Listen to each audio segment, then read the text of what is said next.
Wait করেন, সরকার কি করে দেখেন। এই ফ্যাসিস্ট সরকার আমার ছেলেকে নির্মমভাবে হত্যা করেছে।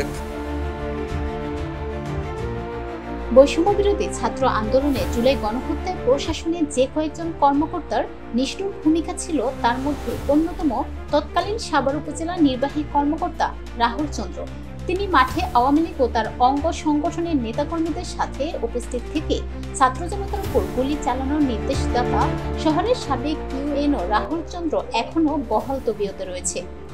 ঝালকাঠি জেলার রাজাপুর উপজেলা নির্বাহী কর্মকর্তা হিসেবে কর্মরত ছিলেন, তবে ছাত্র হত্যা মামলার আসামি হওয়ায় বৃহস্পতিবার তাকে বিশেষ ভারপ্রাপ্ত কর্মকর্তা করে জনপ্রশাসন মন্ত্রণালয়ে সংযুক্ত করা হয়েছে। তাকে গ্রেফতারের দাবিতে রাজাপুর ইউনিয়ন পরিষদের সামনে মানববন্ধন করেছে জুলাই যোদ্ধারা। বিভিন্ন সূত্র থেকে জানা যায়, বাংলাদেশ সিভিল সার্ভিসের ৩৫তম ব্যাচের কর্মকর্তা রাহুল চন্দ্র জুলাই গণ আন্দোলনের পর গত বছরের ৩০ সেপ্টেম্বর ঝালকাঠির রাজাপুরে যোগদান করেন। গত বছরে জুলাই ছাত্র জনতার আন্দোলন দমনে পুলিশের আগ্রাসী ভূমিকায় অন্যতম ব্যক্তি হিসেবে জড়িত ছিলেন এই রাহুল চন্দ্র। তিনি স্থানীয় আওয়ামী লীগ ও ছাত্রলীগ সহ অঙ্গ সংগঠনের নেতাদের সঙ্গেও তার ছিল দহরম মহরম সম্পর্ক।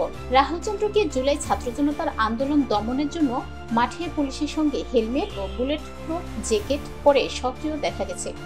ছাত্র জনতাকে হঠাতে পুলিশ সদস্যদের তিনি নির্দেশনা দিয়েছেন, এমনকি একাধিক ভিডিও রয়েছে সামাজিক যোগাযোগ মাধ্যমে।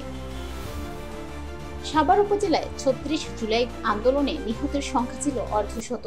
ওইসব হত্যাকাণ্ডে ঘুরে ফিরে আসছে তৎকালীন ইউএনও রাহুল চন্দ্রের নাম। ওই সময় তিনি নির্বাহী ম্যাজিস্ট্রেট হিসেবে পুলিশকে নিরীহ ছাত্র জনতার উপর গুলি করার নির্দেশ দেন। গত বছরের ৫ আগস্ট যখন জাহাঙ্গীরনগর বিশ্ববিদ্যালয়ের শিক্ষার্থীরা সাভারে থেকে লং মার্চ করে সকাল ১০টার সময় ঢাকার উদ্দেশ্যে যাচ্ছিল, তখন সাভারে বৈষম্য বিরোধী ছাত্র আন্দোলনের মিছিলে ঢাকা আরিচা মহাসড়কের পাকিজা এলাকায় গুলি চালায় পুলিশ। সে সময় অনেকের সঙ্গে শহীদ হয় সাভার ডেইরি ফার্ম স্কুলের ১০ম শ্রেণীর ছাত্র আলিফ আহমেদ সিয়াম। ছেলে হত্যার অভিযোগে চলতি বছরের ২৩ জুন সাভার থানায় মামলা করেন সিয়ামের বাবা বুলবুল কবির। মামলায় ৩২ জনের নাম উল্লেখ করে ৫০ থেকে ৬০ জনকে অজ্ঞাতনামা আসামি করা হয়। এতে পলাতক খুনি হাসিনাকে ১ নম্বর ও ৫ নং আসামি তৎকালীন সাভারের ইউএনও রাহুল চন্দ্র। পরে তিনি বদলি হয়ে ঝালকাঠির রাজাপুরের ইউএনও হিসেবে যোগদান করেন। মামলার তদন্তকারী কর্মকর্তা সাভার মডেল থানার উপপরিদর্শক মুস্তাকিম বিল্লাহ বলেন, আলিফ আহমেদ সিয়ামের পরিবার চলতি বছরের জুনে সাভার থানায় একটি হত্যা মামলায় তৎকালীন সাভারের ইউএনও রাহুল চন্দ্রের নাম রয়েছে।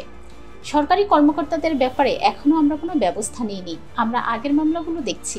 তিনি আরো বলেন, এই মামলাটি ছাড়াও ট্রাইব্যুনালে তাদের আরেকটা মামলা রয়েছে যা অনেক দূর এগিয়ে গেছে।